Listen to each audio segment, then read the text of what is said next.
Quero agradecer ao Leandro por trazer essas informações para a gente tão difíceis e terríveis, né? Mas trazer com essa possibilidade didática da gente compreender assim, o que é o motivo da gente estar aqui nessa jornada e o que a gente precisa construir com os novos professores, né, das nossas instituições. A gente tem já uma inscrição aqui. Gente, eu queria combinar com vocês o seguinte, o nosso horário, né? A gente tem uma parada, aí tem uma merenda prevista para 17h30, tá certo? Então, eu queria propor que nós fizéssemos um bloco de... Pode ser perguntas, pode ser reflexões, afirmações ou informações que você traz, que a mesa aqui não teve oportunidade de falar. E aí a gente poderia fazer um bloco de inscrições, 5, 6, e aí retomar para a mesa. Pode ser? Então, nós temos um inscrito, 2... Eu só peço que, para vocês virem aqui, por conta da gravação, nós estamos online, é importante que a gente faça, que as pessoas que estão nos assistindo possam ver vocês, e a pergunta, tá? Neila, me ajuda? Obrigada. Tá. 4, pronto. 2 aqui, Virgínia, 4, mais alguém? Pronto, 4 inscrições.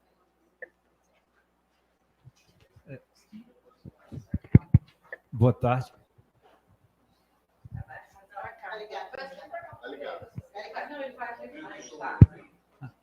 Boa tarde. Eu sou Paulo Kleber, da Federal Tocantins, Serduft. É uma pergunta bem simples. De onde eu vim, a maioria dos professores, eles eram da estadual e passaram no concurso em 2004, uma parte de 2004. Eles entraram em 91, aí no dia 15 de setembro de 2004, pediram demissão, e no dia 15 assumiram a Federal do Tocantins. Vai ter quebrança ou não? Ou porque uma era estadual e federal. Não teve perca de dias. Foi um dia 14, dia 15, assumiu a outra. Tá? O bloco. Obrigada, Paulo. Eu vou só pedir para você ficar desse lado aqui, que fica melhor para a transmissão. Pode ser aqui. Aqui perto da professora Sara. Pode ser aqui, professor, desse lado. Agradeço. Aí eu peço o nome para cá. Tem dúvidas?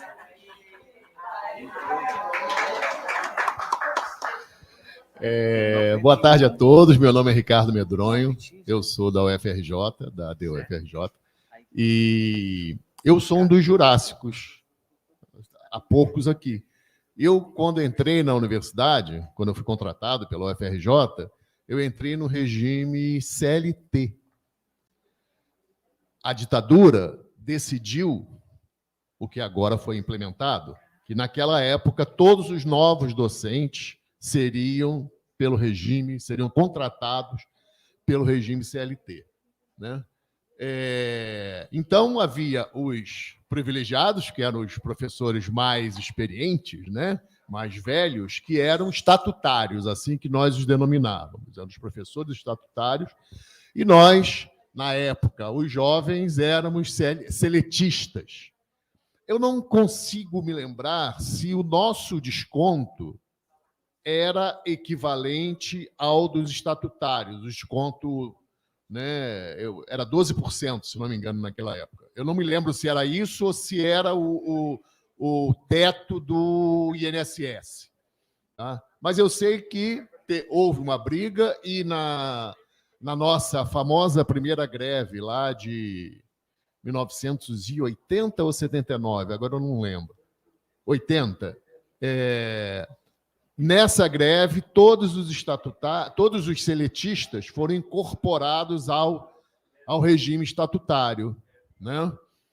Então, a minha pergunta é, apesar da enorme dificuldade por conta dos descontos para o INSS hoje serem limitados lá aos 7 mil e poucos, né?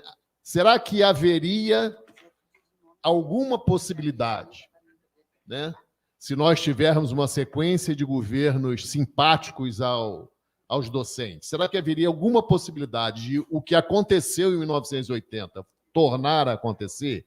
Isso é, todo mundo passar a ter a mesma regra de quem entrou, de quem se aposentou, não, de quem entrou até 31/12 de 2003? Essa é a pergunta. Obrigada, professor Ricardo. Cuidado. Quase que eu levo aí. Cuidado. Obrigada, professor. Virgínia, depois Elaine. Eu vou só ler aqui os nomes para todo mundo já saber, e se faltou anotar alguém. Virgínia, Elaine, Paulo Henrique, Celeste e Lília. Faltou alguém?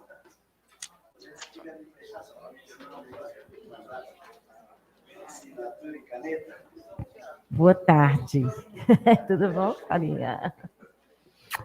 Eu vou pedir licença para ficar de máscara, gente, para não contaminar.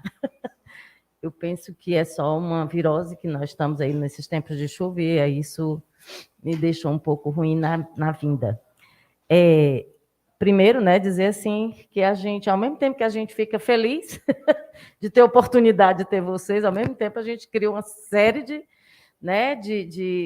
grandes interrogações e organizando a energia para ver como é que a gente tem que se estrategicamente organizar, né?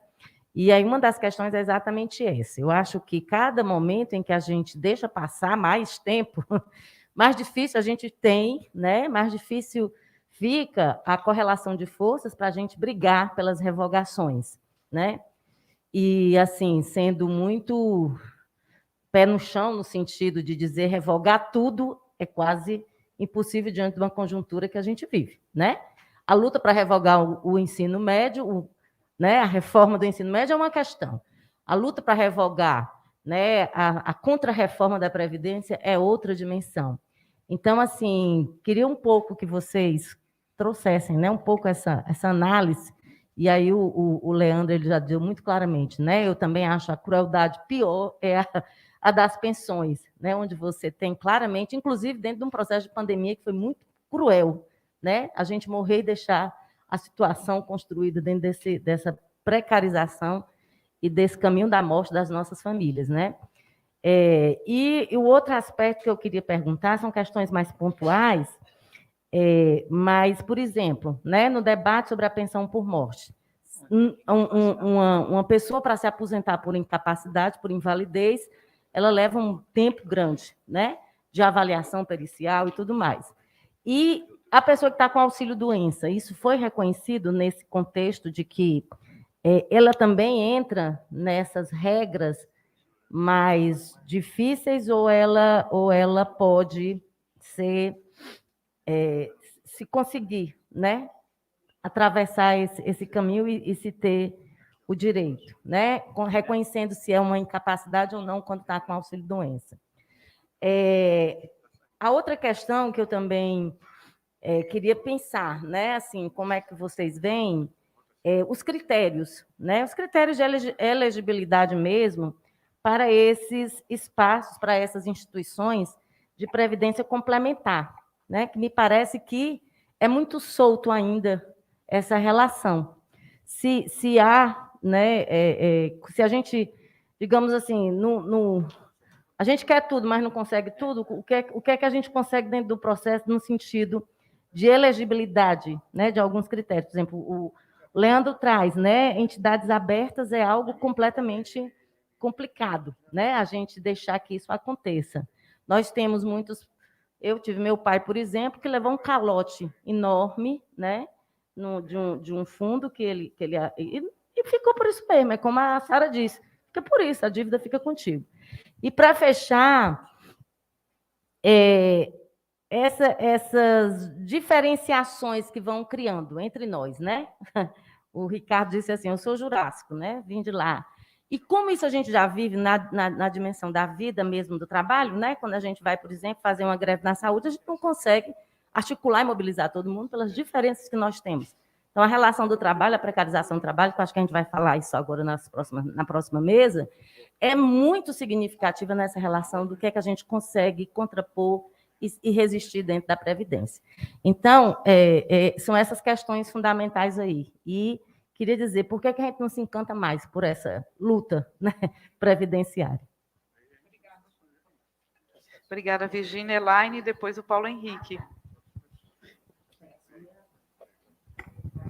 Eu tenho 2 nomes, Elaine e Elaine, mas eu atendo pelos 2. Ou cearense, Elaine.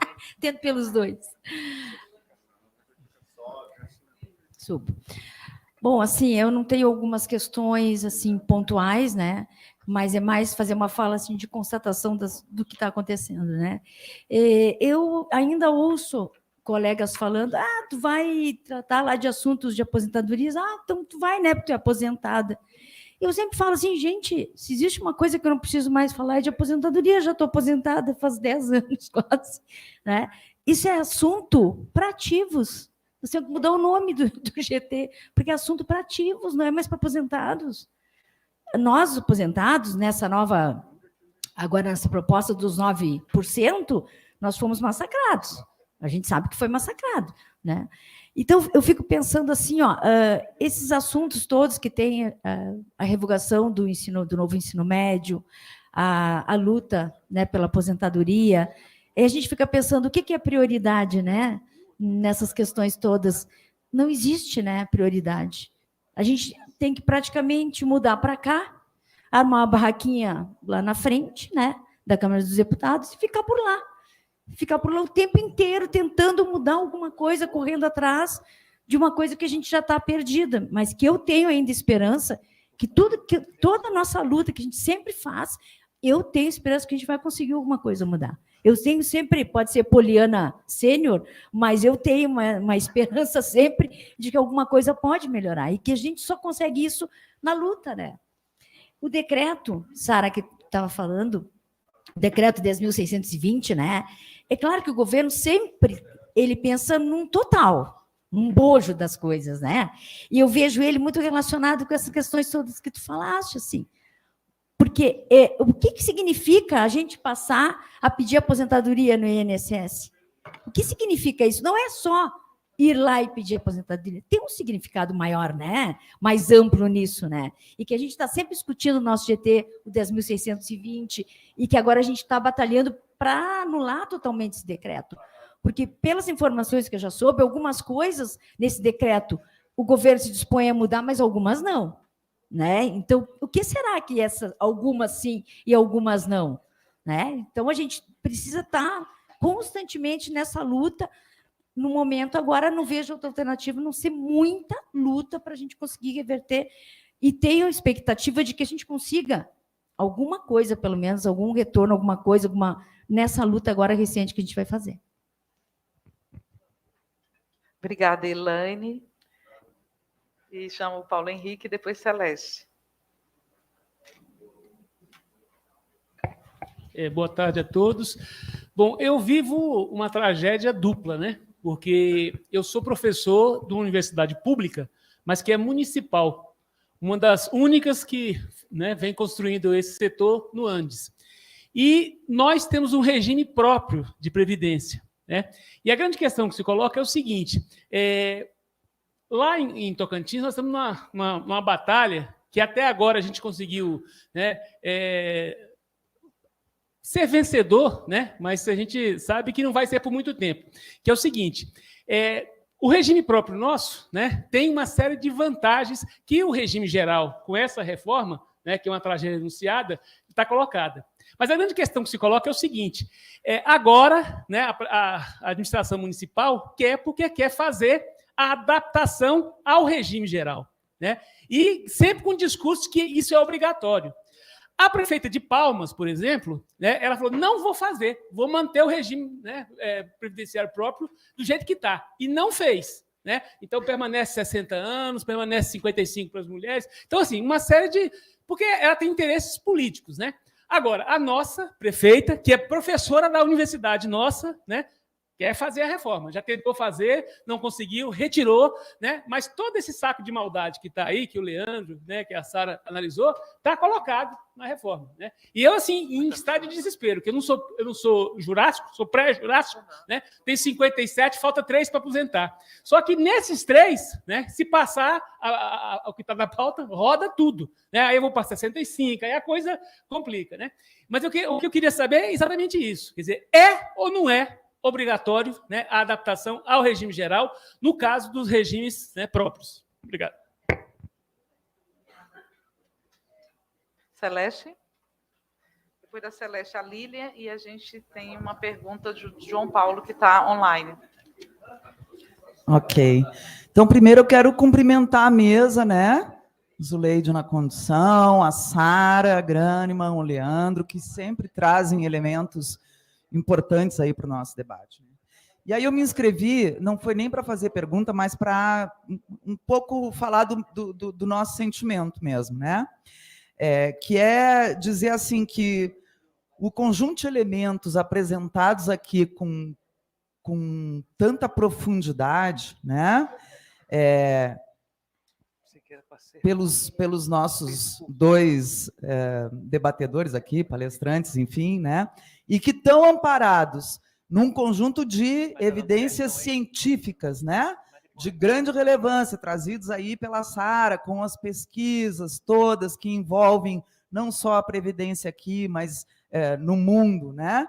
E com todos os argumentos jurídicos também bastante detalhados que o Leandro evidencia para a gente aqui, quer me fazer parecer que não há caminho que não seja efetivamente um caminho político, né? A partir da organização da nossa categoria,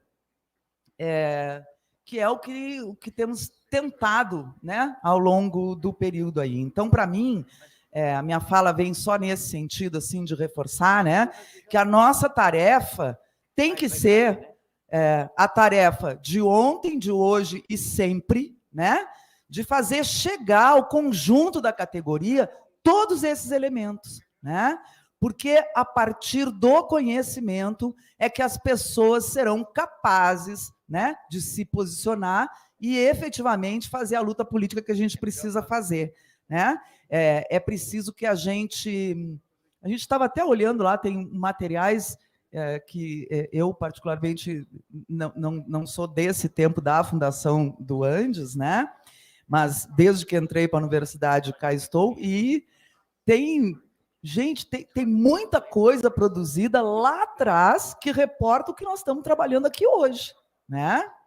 Então, me parece que é isso, é preciso a gente rememorar a história de todos esses lutadores que construíram esse sindicato, que levantaram essas questões, que já pensaram sobre esses temas lá atrás, e de todos nós que estamos aqui na batalha, né, cotidiana do nosso sindicato, para que a gente tenha garantido algum tipo de direito e para que minimamente a gente não perca mais do que o que a gente tem perdido, né? Então, é isso. A compreensão é fundamental revogar todas as reformas que tiram direito dos trabalhadores. Isso a gente só faz na rua. Para a rua, a gente só vai quando as pessoas tiverem conhecimento sobre todos esses elementos que foram colocados aqui. Então, mais uma vez, parabéns, viu? Obrigada, Celeste. Lilian.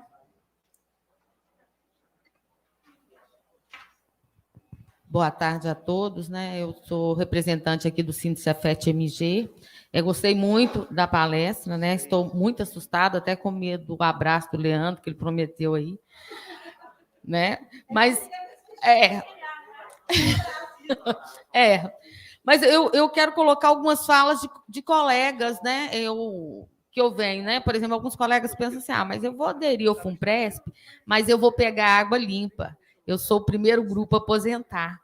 Então, dificilmente a Previdência vai ter quebrado. Não sei, depois de hoje, né, das falas aí da Sara, não sei, né? Não sei mais disso, né? Bom, caso isso aconteça, né, esse colega adira ao Funpresp, e eu sou uma que não aderi, eu sei que nós dois, né, se a gente aposentar com 30, 35, no máximo que eu vou conseguir 80% do valor, pelaquela regra nova que o Leandro apresentou, né? Eu entendo aí, porque vocês me corrijam depois, que esse colega que aderiu à Previdência, ele vai conseguir esse valor juntando o teto do INSS mais a Previdência. E eu, no meu caso, o governo vai pagar tudo, porque eu não aderi e continuo contribuindo sobre o teto. Isso é verdade? Depois eu queria que você falasse, porque eu me considero um limbo nessa história, né? Eu e vários outros, né?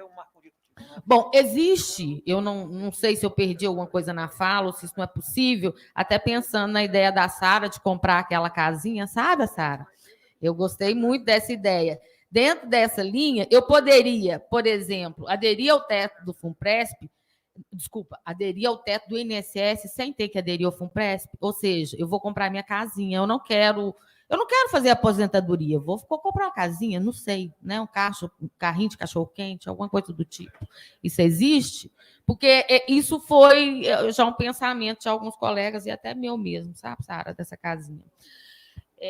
Outra coisa, essa aposentadoria, ela é calculada sobre tudo, né? Sobre a base e mais a titulação, mas pelos uns abertos que eu vi aí, o Leandro colocou em algumas coisas, a maldade pode chegar um momento de vir só sobre uma das colunas, não é isso? Então, assim, são reflexões, né, de que colegas colocaram, que estão aqui, que colegas em Minas também. Realmente a questão é assustadora. Gente, obrigada. Obrigada, Lilian. Nós tivemos uma pergunta no chat, a Fran ajudou aqui a gente a localizar. Então, nós temos a pergunta do João Antônio Corrêa Filho. Ele pergunta: provavelmente chegará um dia em que o salário ficará abaixo do teto do INSS. Nesse caso, como ficaria a contribuição para o FUNPRESP? E a gente quer agradecer a pergunta do João, como também convidar para quem está nos assistindo que possa fazer perguntas, reflexões, anotações que a gente está aqui acompanhando neste momento. Muito obrigada. E aí a gente passa a palavra, quem quer falar primeiro, 5 minutos para responder tudo, 10 minutos vocês dividem aí a fala. Vamos começar agora? Pode ser, Sânia. Não, é esse.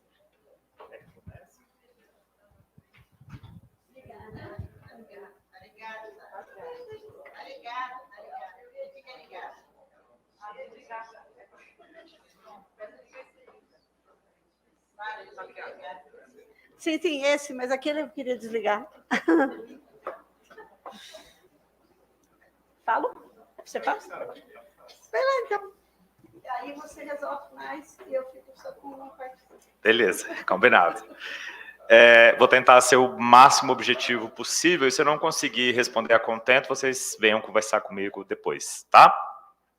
Professor Paulo, quem veio da estadual para o FUNPRESP do executivo não tem o reconhecimento da manutenção do vínculo anterior. Se esse servidor fosse para o judiciário, ele teria o reconhecimento, mas no executivo FUNPRESP-ESE não reconhece, daí tem que judicializar, e é uma ação muito trabalhosa e muito cara, porque a gente tem que manter todas as contribuições para todos os entes ao mesmo tempo. Mas é possível, tá? A jurisprudência tem se encaminhado de maneira positiva. Professor Ricardo, eu não sei se eu entendi bem o seu questionamento, mas o senhor pergunta se nós podemos ter mudanças semelhantes ao que ocorreu lá nos anos 90 e na Constituição Federal de 88. Podemos, professor. É pouco provável que a gente tenha modificações que tratem de forma igualitária as pessoas que ingressaram depois de 2003. Tá? É muito pouco provável que isso aconteça. Eu sei que muitos, sobretudo pessoas que já são mais antigas no GTS-SA, ainda defendem a bandeira do retorno, da integralidade e paridade, do fim da contribuição dos aposentados, mas essa é uma pauta que, enfim, ela já existe desde 2003, então a gente já tem 20 anos da existência dessa reforma, né? Então, eu acho que é muito difícil que a gente consiga fazer modificações constitucionais nesse sentido, mas é possível? Tá? Juridicamente falando, a professora Virgínia traz uma série de reflexões, eu vou me focar na questão relativa ao auxílio-doença, né, que a senhora mencionou, se a pessoa que já tinha uma doença anteriormente, se ela eventualmente se tornar absolutamente incapaz, qual regra é aplicável, se antes de 2019 ou depois de 2019? Depende do que a perícia apontar. Se for reconhecido que a incapacidade total aconteceu no momento em que essa pessoa teve o reconhecimento do auxílio-doença, daí é possível, sim, antecipar essa data para antes da reforma. Mas vai depender do caso concreto. Se a senhora tiver um caso concreto, eu posso analisar melhor para te dar uma posição, tá? Os critérios da previdência complementar, de que maneira a gente pode atuar nessas disputas, professora, é fundamental, né? A gente tem no sindicato uma campanha contra a previdência complementar, contra o FUNPRESP, mas ele está dado, né? Então é fundamental que nós tenhamos pelo menos um braço de análise dessas circunstâncias atinentes ao FUNPRESP, seja na participação na governança, nos riscos que ele traz, ou, inclusive, a participação nos conselhos, né? O FUNPRESP ele é formado por um conselho deliberativo, um conselho fiscal e uma diretoria executiva, e 50% dessas vagas do conselho fiscal e do conselho deliberativo é destinado aos participantes, no caso do FUNPRESP do executivo, aos servidores públicos. E, atualmente, esses conselheiros advêm, via de regra, das grandes carreiras do serviço público, né? Advocacia Geral da União, magistratura, enfim. Então, o Poder Executivo tem condições de trazer docentes que façam uma discussão crítica sobre o FUNPRESP, e não somente uma discussão, né, de não adesão. Então, ocupar esse espaço me parece importante também. A professora Elaine menciona o decreto de transferência da gestão ao INSS. De fato, é um decreto que ainda está em vigor. A despeito da fala da ministra, a gente não teve nenhuma posição concreta acerca dessa circunstância, mas lembrando que ele transfere a gestão, não significa que a gente vai aplicar as regras do INSS, tá? O problema de transferência de gestão, além da imensa precarização do serviço, é a dificuldade de acessar os benefícios, né? A gente mal consegue emissão de certidão de tempo de contribuição, quiçá a aposentadoria. O professor Paulo Henrique pergunta se é obrigatória a implementação das regras da Emenda Constitucional 103 aos municípios e estados. Sim, é obrigatório, tá? É previsto na Emenda Constitucional como algo que deva ser observado por todos os entes federativos. A professora Celeste menciona que não há caminho que não seja político. De fato, professor, eu queria relembrar aqui a história do Andes na participação da não adesão ao FUNPRESP. Quando a gente teve a automatização da adesão ao FUNPRESP, a culpa é do Andes, porque o Andes se ocupou tanto de influenciar a categoria docente a não aderir, que havia uma baixa de servidores dentro do FUNPRESP. Então, eles automatizaram justamente para tentar barrar essa campanha, né? Então, de fato, a gente teve uma atuação muito forte nesse ponto e com vitória, né? Eu me lembro eu não me lembro se o professor Amauri na época compunha a diretoria, mas eu me lembro de receber aqui no Andes, né, não nesse belo auditório que agora nós temos, mas aqui no Andes a gente recebeu o presidente da Previc, né, que é a Superintendência de Previdência Complementar e que se tornou depois o presidente do FUNPRESP, tentando, né, fazer a cabeça da diretoria da época no sentido de se propagandear o FUNPRESP como algo positivo. E ele foi do planejamento na época. Veio alto escalão aqui para poder, porque o Andes estava pautando o debate público. Então, esse é um ponto importante. A professora Lilian fez 3 perguntas. Como fica o caso de quem aderiu? O cálculo do benefício, professora Lilian, é feito sempre por média, tá? Então, na parte da aposentadoria pública, não significa que a pessoa vai receber o teto do INSS. É a média aritmética limitada ao teto do INSS. É, no máximo, igual ao teto do INSS. Não é necessariamente o teto. E o benefício da Previdência Complementar varia de acordo com aquilo que a pessoa acumulou ao longo da vida. Então, se eu tiver acumulado R$1 milhão, eu vou pegar esse dinheiro e vou perguntar para esse servidor: você quer receber esse valor acumulado de que maneira? Você vai receber por 15 anos, você vai receber por 20 anos, e aí faz a proporcionalização mensal. Mas se esse dinheiro acabar, acabou o benefício, tá? Não tem direito a nenhuma outra perspectiva, a não ser aquela ideia que eu mencionei do FBCE. A senhora pergunta se pode aderir ao teto sem aderir ao FUNPRESP? Pode sim, desde que haja o prazo de migração em aberto, que não existe hoje em dia, tá? A senhora pergunta também qual que é a base de incidência dos salários de contribuição. É sobre tudo, exceto os cargos de gestão que vocês ocupam, a não ser que vocês solicitem a incidência da contribuição. E, por fim, o professor João, ou, enfim, eu não sei se é professor, mas o João, que nos perguntou pela internet acerca dos salários, né, caso eles venham a ficar abaixo do teto, seja pelo incremento do teto, seja pelo congelamento dos salários. Como fica a contribuição ao FUNPRESP? Não fica.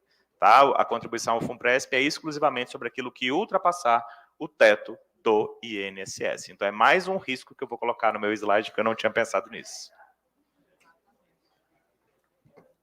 Eu iria começar por este, falando com o João.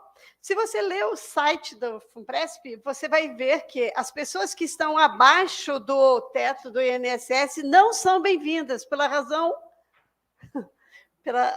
que interessa a quem tenha, que se filie salários mais altos. Sim. Se você tem até, se o teu salário é de 5 mil, FUNPRESP não está afim de que você chegue por lá.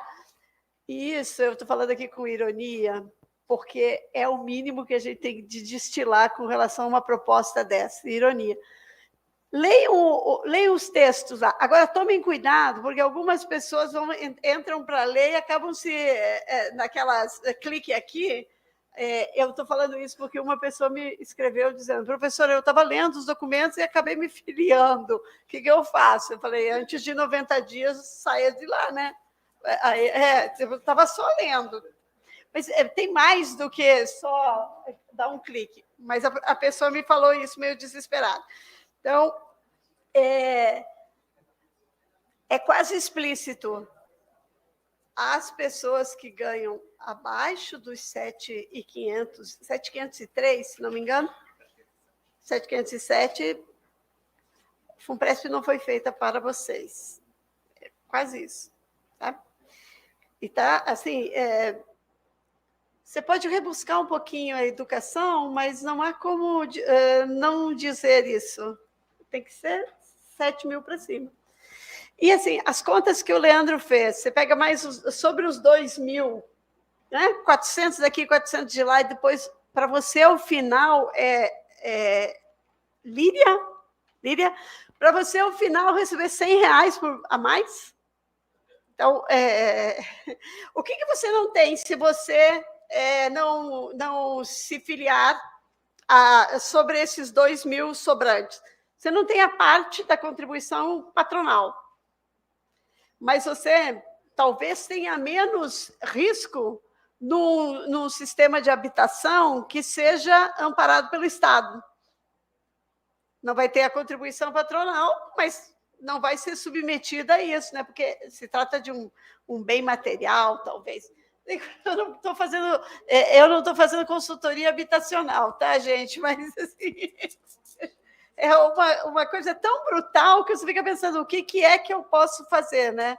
Certamente, eu diria, nunca uma previdência complementar.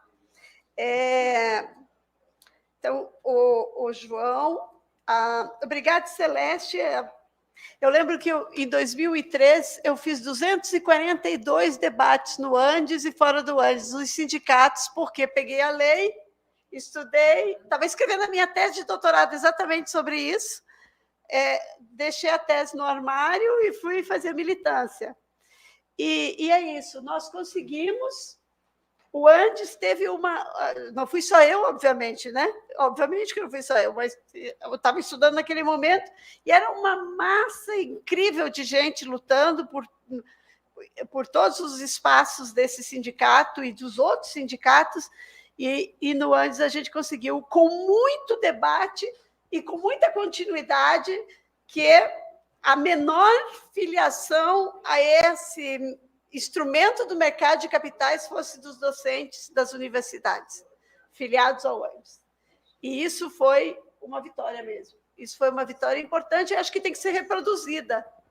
Porque eu, aqui, eu adoro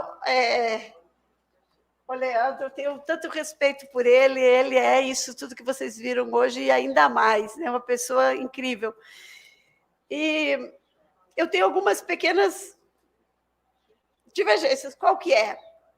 Eu não acho que é melhor o aberto do que o fechado, pela seguinte razão: ambos fazem o mesmo tipo de investimento. O que você disse é correto no seguinte sentido, assim, entre um fundo de pensão, uma previdência fechada, com um regramento um pouquinho mais, bem pouquinho, mais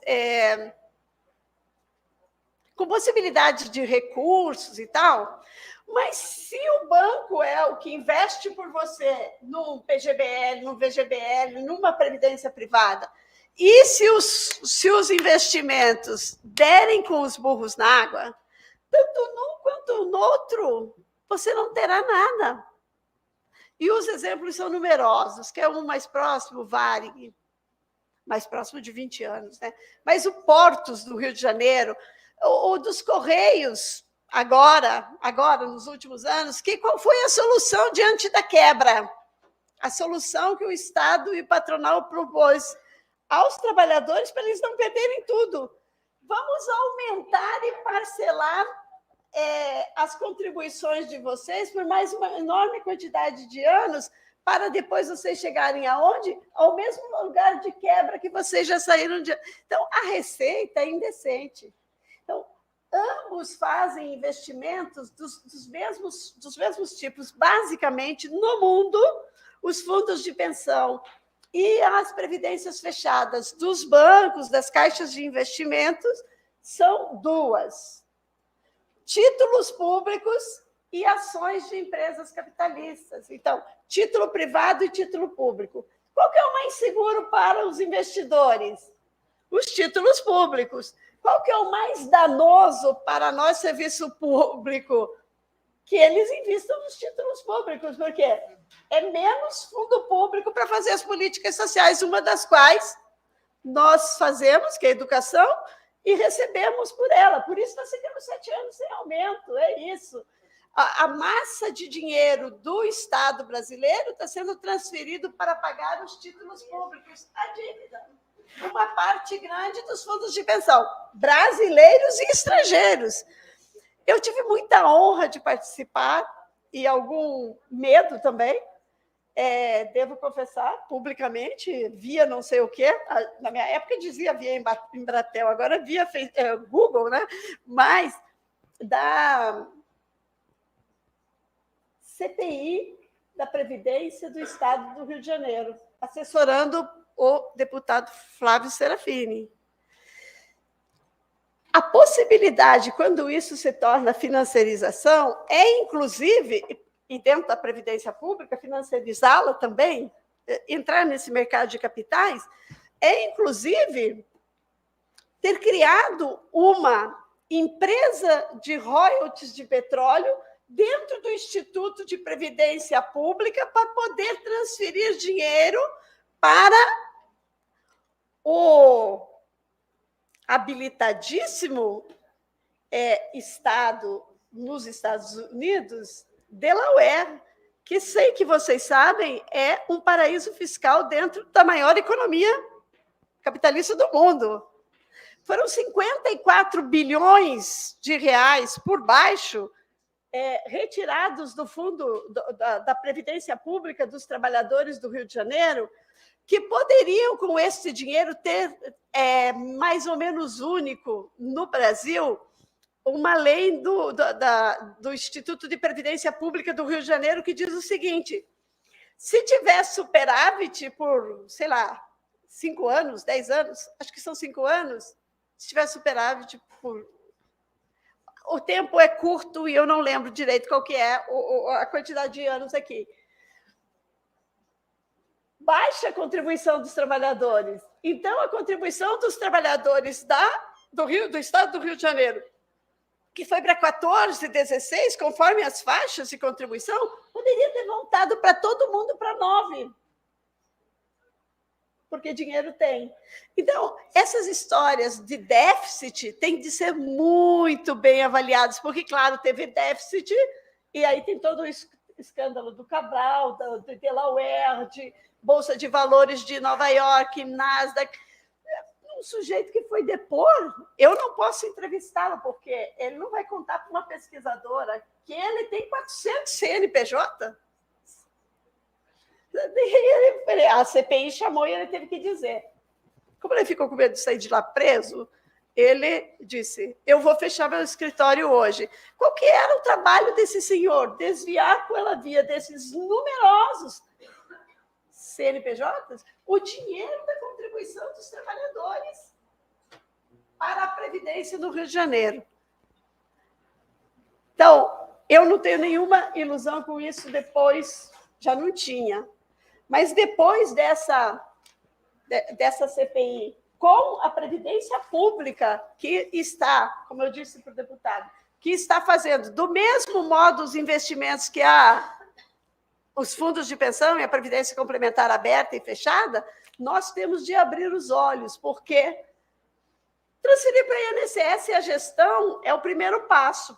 Na minha opinião, não é o único, né? O primeiro passo é transferir para a gestão. E transferiu alguns já. Alguns reitores que aceitaram fazer isso, por exemplo, o Instituto Federal de Alagoas. E também foi transferido para o INSS o próprio INSS. Os trabalhadores, o seu regime próprio, essa parte do regime próprio está lá dentro do INSS. Tem 11 mil trabalhadores faltantes no INSS. Então, quando esse professor, essa professora, que tiver um problema lá no desconto da sua aposentadoria, não vai mais a sua unidade ou a sua pró-reitoria de pessoal na sua universidade. Vai ter que se deslocar para o INSS e que tem 1.800.000 processos parados, porque não tem pessoal para dar encaminhamento nesses processos. Ainda que tenha realizado a pandemia aquilo que gostariam os secretários e os ministros do governo Bolsonaro. Muita gente morreu. Muita gente morreu. No mínimo, umas 200 mil, no mínimo. E assim, por dar uma olhada num dado lateral que está aberto para se ver. Aposentados, no mínimo 200 mil. Pode ter chegado a 400. Então, há múltiplas formas de fazer contra a reforma da Previdência, mas só uma de impedi-la. Que o exemplo da França nos invada, nos ilumine e nos transforme.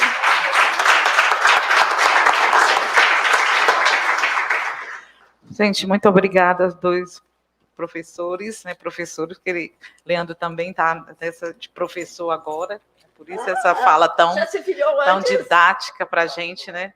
Eu quero só, para finalizar, trazendo os elementos dessa nossa jornada e do nosso último seminário, dizer como os professores, né, nossa categoria está adoecendo diante da situação que vem vivendo nesse país, no nosso espaço de trabalho. E quando a gente faz essa relação com nossos assuntos de aposentadoria, que é o que foi colocado aqui, que a gente precisa saber como nós vamos lidar com essa informação para os nossos colegas, para que a gente não adoeça mais ainda, porque o que está posto aqui é muito sério mesmo, né? E aí a gente teve a oportunidade aqui à tarde da gente ver como foi importante, e é importante o que o nosso sindicato está fazendo, no sentido de ter uma assessoria, um acompanhamento que possa estar colocando para a gente a pauta do dia, né? Que a gente, nesses 2 dias da jornada, a gente saia daqui realmente com um plano de luta capaz, né, de dar conta de tudo que a gente aprovou no nosso Congresso, que reafirmou nos nossos CONADs, mas que a gente precisa deliberadamente sair daqui com esses encaminhamentos, que não só o revogaço agora do ensino médio, mas o revogaço também de tudo que a gente já construiu nessa história desse sindicato. Então, muito obrigada. Nós vamos fazer agora um intervalo de 20 minutos, nós só vamos pedir uma coisa, nós não vamos poder pegar o lanche e vir para cá, então nós vamos ficar naquele espaço lá de fora, quem for fumar vai descer lá para o térreo, e aí depois a gente retoma aqui, tá bom? Obrigada mais uma vez, e a gente tem daqui a pouco